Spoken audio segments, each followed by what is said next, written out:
नमस्कार, स्वागत है आपका और मैं हूं आपके साथ लता। बड़ी खबर आपको बता रहे हैं। जी हां, माफिया डॉन मुख्तार अंसारी की उल्टी गिनती अब हो गई शुरू, क्योंकि मुख्तार अंसारी को लेने पंजाब रवाना हुई यूपी पुलिस की टीम। आज बांदा जेल में शिफ्ट किया जाएगा मुख्तार अंसारी। जी हां, आपको बता दें 30 लोगों की टीम मुख्तार अंसारी को लेने के लिए रवाना हुई है और पुलिस के जवानों के साथ एक बटालियन पीएसी भी भेजी गई है रोपड़ जेल। तो जिस तरीके से लगातार आपको बताते चले कि आखिरकार 2004 के एलएमजी केस में उत्तर प्रदेश की योगी सरकार सुप्रीम कोर्ट में कानूनी लड़ाई लड़ने के बाद आखिरकार मुख्तार अंसारी को यूपी लेकर आ रही है और अब मुख्तार अंसारी से उत्तर प्रदेश पुलिस नए सिरे से पूछताछ करेगी। आपको बता दें कि जेपीएस सिस्टम से लैस ब्रज वाहन के साथ यूपी की पुलिस की 30 जवान के एक अधिकारी की अगुवाई में पंजाब पूरी टीम रवाना हो चुकी है, जो मुख्तार अंसारी को बांदा जिला जेल लेकर आएंगे। मुख्तार अंसारी को लाने के लिए जो टीम गई है उनमें एक सीओ, 2 एसएचओ, 6 एसआई, 20 पुलिसकर्मी, एक ब्रज वाहन, एक एम्बुलेंस, एक बटालियन पीएसी के कुल 50 पुलिसकर्मी के साथ कुल 10 गाड़ियां शामिल हैं और सीओ सत्यप्रकाश शर्मा के नेतृत्व में यह टीम रवाना हुई है। साथ ही साथ आपको बता दें कि एक मेडिकल टीम भी साथ में रवाना की गई है। और वहीं दूसरी ओर आपको बताते चले कि उत्तर प्रदेश के बांदा जेल को किले में तब्दील कर दिया गया है और इसके अलावा जेल में सुरक्षा ऑडिट भी किया गया है। इस बारे में विस्तृत रिपोर्ट डीजी कारागार आनंद कुमार को भी भेज दी गई है और ऑडिट के दौरान तन्हाई बैरक की विशेष जांच की गई, क्योंकि मुख्तार अंसारी को यहीं पर रखा जाएगा और जेल के एंट्री और एग्जिट पॉइंट पर सीसीटीवी फुटेज भी लगाए गए हैं, कैमरे यानी कि लगाए गए। तो साफ तौर पर यानी कि पूरी चाक चौबंद अवस्था में मुख्तार अंसारी को आज बांदा जेल लाया जाएगा। तो अब तक जिस तरीके से लगातार योगी सरकार के चाबुक से बचने के लिए मुख्तार अंसारी जिस तरीके से बहानेबाजी बनाता हुआ दिखाई पड़ रहा था, लेकिन अब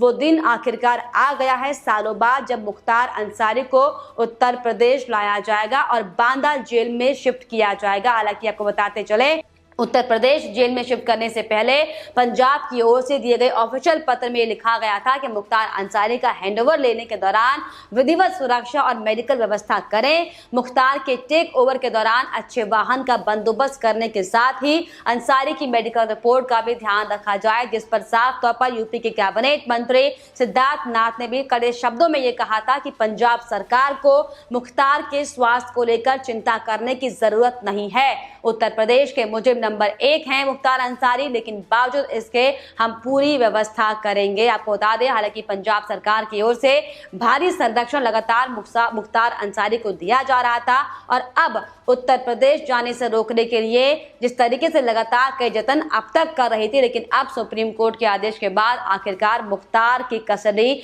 यूपी पुलिस को सौंपी जाएगी। और अब तक जिस तरीके से एक एक कर उत्तर प्रदेश में योगी सरकार अब मुख्तार के गुनाहों का हिसाब लेगी। तो इसी बीच आपको ये भी बताते चले कि जिस तरीके से लगातार मुख्तार अंसारी को लेकर अब जिस तरीके से तूल मामला पकड़ रहा है और जैसे जैसे जो एम्बुलेंस की जो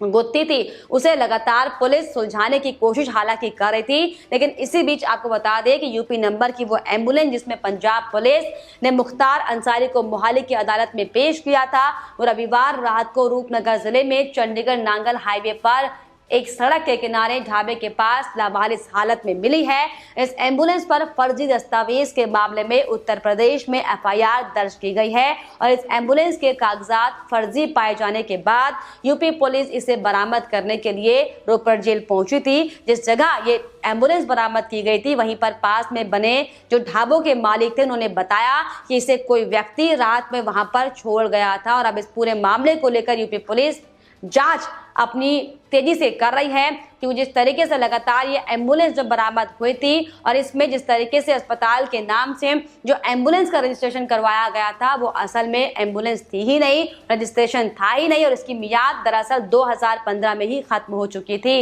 एम्बुलेंस की फिटनेस भी साल 2017 में एक्सपायर हो चुकी है और बाराबंकी स्वास्थ्य विभाग के पास भी इसकी कोई जानकारी नहीं है। हालांकि आपको बता दें, एम्बुलेंस को लेकर पंजाब सरकार और पुलिस लगातार इसका बचाव करती हुई आ रही थी, लेकिन उत्तर प्रदेश पुलिस ने इसकी जानकारी जुटा ली है और साफ तौर पर आपको बताते चले कि एम्बुलेंस को लेकर जो खुलासे हुए हैं ये साफ हो गया है कि 2013 में पंजाब में ही बुलेट प्रूफ किया गया था। एम्बुलेंस को बुलेट प्रूफ तैयार करने के लिए मुख्तार के खास मित्र उद्योगपति ने इसमें अहम भूमिका निभाई थी। तो जिस तरीके से लगातार ये पूरा मामला अब जिस तरीके से बढ़ रहा है और जिस तरीके से लगातार पंजाब की सरकार मुख्तार अंसारी को संरक्षण देते देते उसे अब तक बचाने का काम कर रही थी, लेकिन अब आज वो दिन है जब मुख्तार अंसारी को उत्तर प्रदेश की पुलिस बांदा जेल में लेकर आएगी और अब एक नई सिरे से मुख्तार अंसारी के ऊपर लगे तमाम मुकदमों को लेकर छानबीन की जाएगी, पूछताछ की जाएगी। आपको बताते चले,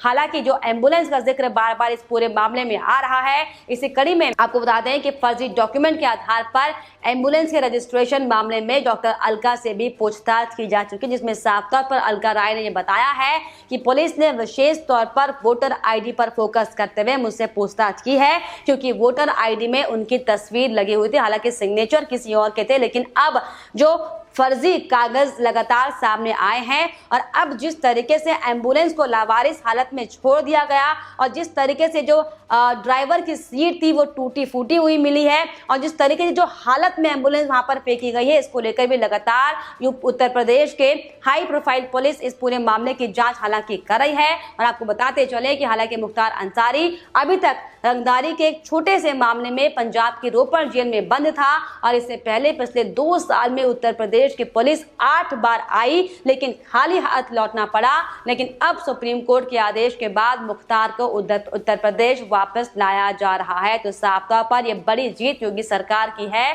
क्योंकि आपको बताते चले कि जिस तरीके से लगातार मुख्तार अंसारी पर जो कई मुकदमे दर्ज हैं, लेकिन लगातार वो खुद को बचाने की कोशिश हालांकि करता हुआ नजर आ रहा था, जिसका साथ दे रही थी पंजाब सरकार। लेकिन अब वो दिन है जब मुख्तार अंसारी के गुनाहों की सजा का एक एक कर हिसाब होगा। हालांकि आपको बताते चले कि लगातार मुख्तार अंसारी के जो समर्थक है लगातार उसके बचाव में, गुंडे के बचाव में, माफिया डॉन के बचाव में उतरते हुए दिखाई पड़ रहे हैं। और इसी कड़ी में मुख्तार अंसारी के भाई सांसद अफजाल अंसारी ने भी बयान देते हुए साफ तौर पर यह कहा कि मुख्तार अंसारी के बड़े भाई और गाजीपुर से सांसद हैं ये अफजाल अंसारी ने जो बयान दिया, उन्होंने कहा कि मुख्तार के उत्तर प्रदेश की जेल में आने पर सुरक्षा की जिम्मेदारी न्यायपालिका और राज्य की होगी,